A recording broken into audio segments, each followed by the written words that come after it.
Jadi prasangka hanya jadi prasangka jika tidak mau diubah ketika dihadapkan pada pengetahuan baru. Prasangka itu tidak seperti kesalahpahaman biasa. Karena prasangka secara aktif menolak semua bukti yang dapat menggoyahkan prasangka. Kita cenderung menjadi emosional ketika prasangka terancam oleh kontradiksi. Jadi perbedaan antara prejudgment dan prasangka adalah prejudgment dapat didiskusikan dan diperbaiki tanpa perlawanan emosional. Kalau prasangka tidak. Jadi natural saja bahwa kita itu kalau ada teman baru, ketemu orang, siapapun yang kita hadapi, kita menilai. Orang kayak gini biasanya cerewet ini mesti. Itu kan kadang begitu. Saya dulu punya teman kayak gini nanti susah ini. Gayanya ngakrab-ngakrab nanti tiba-tiba pinjam 100 dulu misalnya. Nah itu kan kamu prasangka. Tapi sudah bergaul lama ternyata ternyata anaknya baik kok, malah dia suka membantu. Nah kalau itu prejudgment, kamu mau berubah. Ternyata anak baik, berarti saya salah. Harus saya ubah cara berpikir saya. Nah, ini positif. Tapi ada yang negatif. Mungkin hasilnya gitu, belum kelihatan saja. Tunggu saja nanti pada saatnya.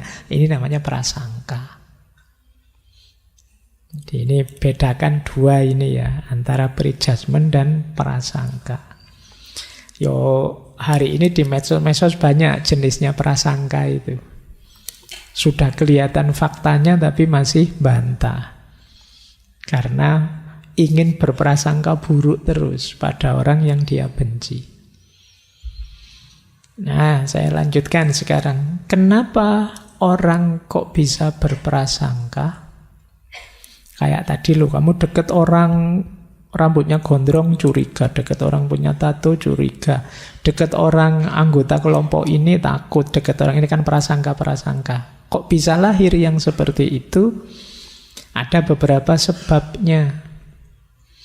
Yang pertama, social learning. Jadi ada namanya social learning teori. Namanya teori belajar sosial. Biasanya kita itu tidak suka kepada orang yang seperti apa atau suka pada orang yang seperti apa, itu ditanamkan oleh kondisi sosial di sekeliling kita. Kita mengikuti dan meniru perilaku orang-orang di sekeliling kita. Jadi itu namanya social learning theory. Ketika kita hidup di satu masyarakat, kita itu kan ingin diterima di situ. Karena ingin diterima, maka kita ikuti semua cara berpikir masyarakat di situ. Mana yang oleh masyarakat dianggap baik, mana yang dianggap buruk, kita ikuti. Kayak kita ingin masuk di circle yang kita sukai misalnya. Itu kan kita ingin menyesuaikan diri di circle itu. Dengan cara apapun yang mereka anggap baik, saya anggap baik. Apapun yang mereka anggap buruk, saya anggap buruk. Ini nanti antara lain lahirnya prasangka-prasangka. Biasanya setiap kelompok sosial, setiap masyarakat punya prasangka-prasangkanya sendiri. Itulah nanti yang dikenal sebagai konformitas. Kita menyesuaikan, mencocokkan diri dengan lingkungan kita. Nah, social learning ini sebab paling kuat yang mencetak cara berpikir kita, termasuk yang berhubungan dengan prasangka-prasangka. Yang kita anggap buruk, kita anggap jelek, kita anggap merusak, kita anggap ngaco, kita anggap itu sebagian besar ditanamkan dari masyarakat sekeliling kita. Itulah yang disebut social learning, pembelajaran sosial. Ini biasanya jauh lebih kuat daripada pembelajaran di kelas-kelas. Pembelajaran langsung di masyarakat itu lebih melekat. Kalau pembelajaran di kelas paling kalian hafalkan saja, selesai ujian akhir hilang hafalannya. Tapi kalau di tengah masyarakat, Karena kalian terlibat langsung, ya tertanam mendalam. Termasuk masyarakat itu ya circle-circlemu, temanmu, kelompokmu, organisasimu, partaimu, dan lain sebagainya. Itu namanya social learning. Pak, saya itu loh, yang saya pelajari padahal ya kitab-kitab yang luar biasa, isinya amal soleh semua. Kok saya bisa ya punya prasangka yang buruk, Pak? Kemungkinan dari masyarakat di sekeliling kita. Jadi pemicu pertamanya ini.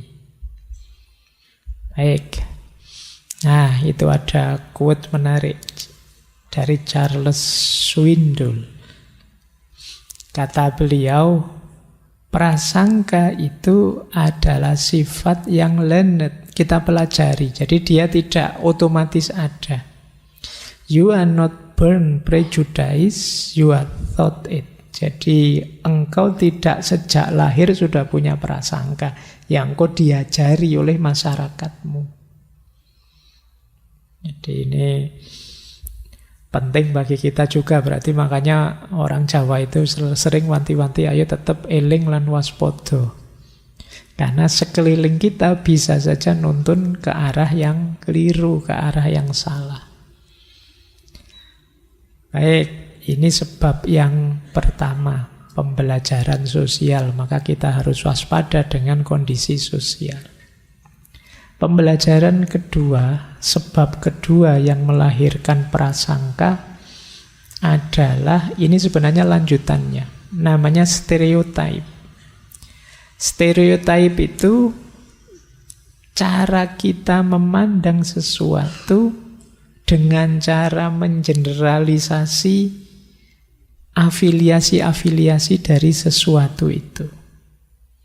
Ya contoh stereotype itu kan misalnya, itu di situ saya tulis ini contoh dari buku. Semua orang kota pasti materialis. Ini kan generalisasi namanya. Jadi begitu ketemu anak kota, kamu anak mana? Kota ya, mesti materialis. Kamu anak daerah mana? Saya anak dari daerah sini. Anak dari daerah sana materi-materi. Kamu anak daerah mana? Wah, orang daerah sana kasar-kasar. Misalnya. Nah, ini namanya stereotype. Jadi kamu ngejudge orang, memprasangkai orang sesuai dengan afiliasinya yang sebelumnya sudah kamu generalisir. Lembagamu apa? Saya ikut lembaga ini. Mesti ngaco, mesti. Partaimu apa? Partai ini. Itu mesti isinya. Itu namanya mengeneralisir. Itu namanya stereotype. Jadi, ya seringkali kita tidak adil pada orang karena cara berpikir stereotype ini. Kita anggap kalau anggota kelompok ini mesti negatif di sini. Kalau orang dari daerah itu mesti negatif di sini. Kalau orang, ini namanya stereotype. Stereotype ini memang memudahkan kita untuk berprasangka.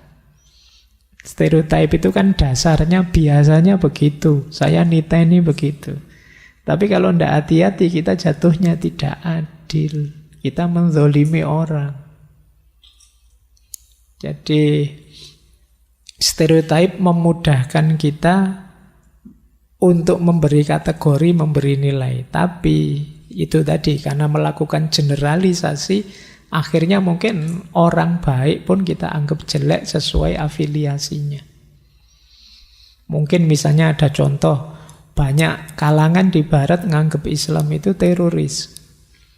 Maka begitu kita yang namanya sangat Arab ke luar negeri, interogasinya lama. Karena kita dicurigai. Ini namanya stereotype. Nah, dalam banyak kasus juga kadang-kadang kita sendiri yang mempraktekkan itu. Saya tidak mau Pak punya teman dari daerah sana. Kenapa? Biasanya. Nah itu mulai stereotype sudah kalau sudah begitu.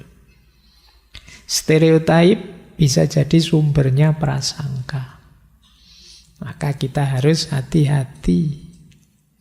Ini jatuhnya bisa menzolimi orang. Tidak adil pada orang lain. Nah, ini ada kalimat dari Einstein. Dia punya kalimat menarik. Hanya sedikit orang yang mampu mengungkapkan pendapat dengan mantap Yang berbeda dengan prasangka lingkungan sosialnya. Kebanyakan orang tidak mampu membentuk pandangan seperti itu. Jadi kata Einstein, kita itu terjebak dengan pembelajaran sosial, dengan stereotip-stereotip, dan pikiran kita terbentuk begitu. Jarang orang yang mampu keluar dari jebakan stereotip, cara berpikir prasangka yang ada di komunitas sosialnya. Hanya orang-orang hebat yang bisa seperti ini. Orang biasa tidak akan mampu. Kalau kata filosof Jerman Heidegger, sebagian besar manusia itu tidak otentik. Istilahnya dia dasman. Kenapa tidak otentik? Dia tenggelam dalam kerumunan. Jadi kita ini hanya pasukan tepuk tangan saja. Ketika yang lain ke utara, ikut ke utara. Yang lain ke selatan, kita ikut ke selatan. Ini namanya tidak otentik. Dan kalau versinya Einstein, ya seperti itu. Jarang orang bisa keluar dari tadi tuntutan-tuntutan pembelajaran sosial dan tuntutan-tuntutan stereotip yang berkembang di sekelilingnya. Hanya orang-orang hebat yang mampu. Nah, kalian semoga yang mengikuti ngaji ini termasuk yang hebat. Kita lanjutkan. Nah, ada lagi pemicu lahirnya prasangka-prasangka, yaitu namanya realistic conflict. Kalau ini agak dalam. Jadi biasanya di tengah masyarakat antar kelompok itu ada konflik-konflik, perebutan sumber daya yang jumlahnya terbatas, termasuk materi, termasuk kekuasaan. Kekuasaan itu kan terbatas, makanya diperebutkan. Status sosial ini juga diperebutkan. Siapa yang lebih unggul, siapa yang mayoritas, siapa yang minoritas. Ini di masyarakat pasti ada. Ini yang disebut realistic conflict. Persaingan, entah diam-diam, entah terang-terangan. Permusuhan antar kelompok. Permusuhan inilah nanti yang rentan melahirkan prasangka-prasangka.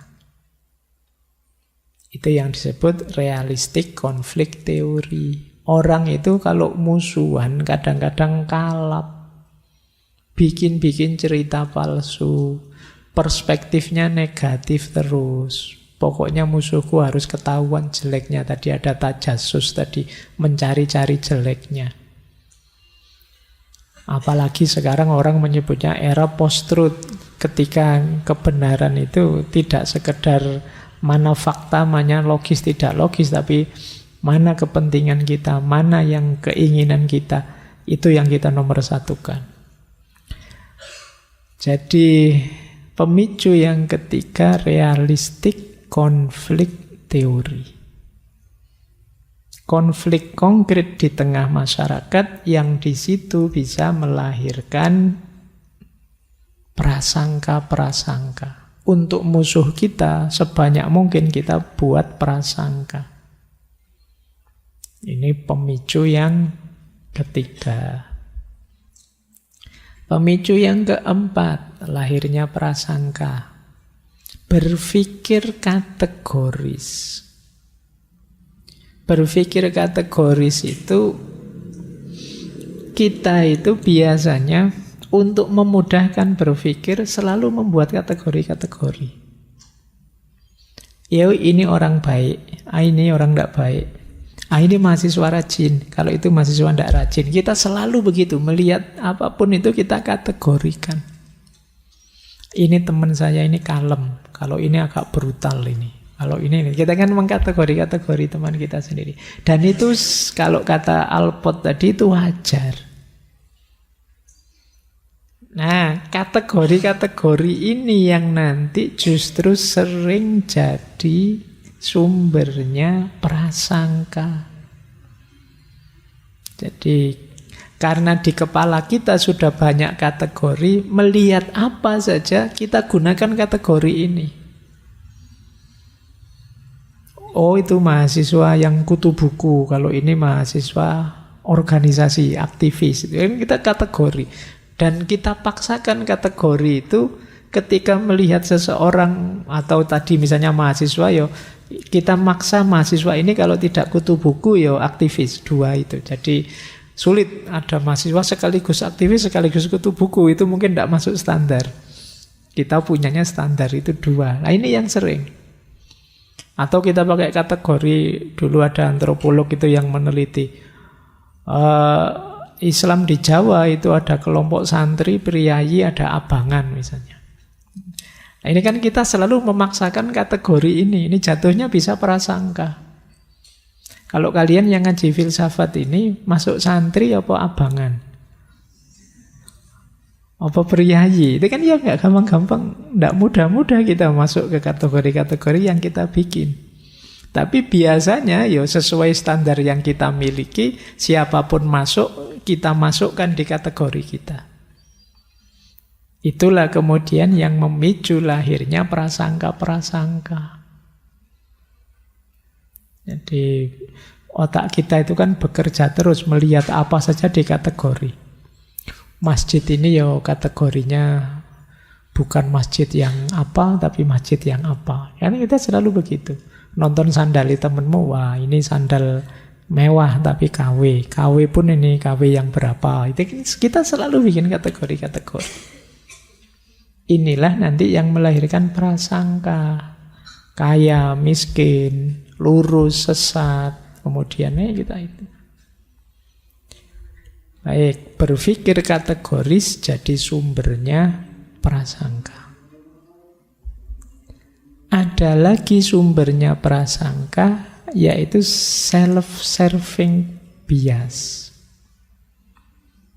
Jadi self-serving bias itu berpikir kategoris tadi, tapi melihat dirinya sendiri serba baik, melihat orang lain buruk. Ini namanya self-serving bias. Jadi kalau sukses itu karena aku, tapi kalau gagal yang lain. Nah ini namanya self-serving bias. Alhamdulillah lulus, iyalah kan saya belajar serius, mati-matian. Belajarnya sama, peristiwanya sama, tapi kok gagal, itu mesti, yo kalian sih ganggu terus, kalian sih nyari kambing hitam kemana-mana kalau gagal. Ini self-serving bias. Akhirnya jatuhnya aku selalu baik, kalian yang di luar aku yang jelek. Kita pasti baik, mereka yang jelek. Self-serving bias inilah nanti yang melahirkan prasangka-prasangka. Nah, jadi teman-teman mulai waspada ya sekarang, biar tidak terlalu banyak prasangka. Ayo kita kritisi pembelajaran sosial. Ayo kita cek stereotip yang ada di pikiran kita. Mari kita evaluasi lagi apa pas kategori-kategori yang kita bikin. Kita cek lagi, jangan-jangan kita di self-serving bias ini.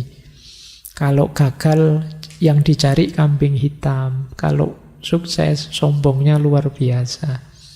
Ini masalah sudah kalau di sini.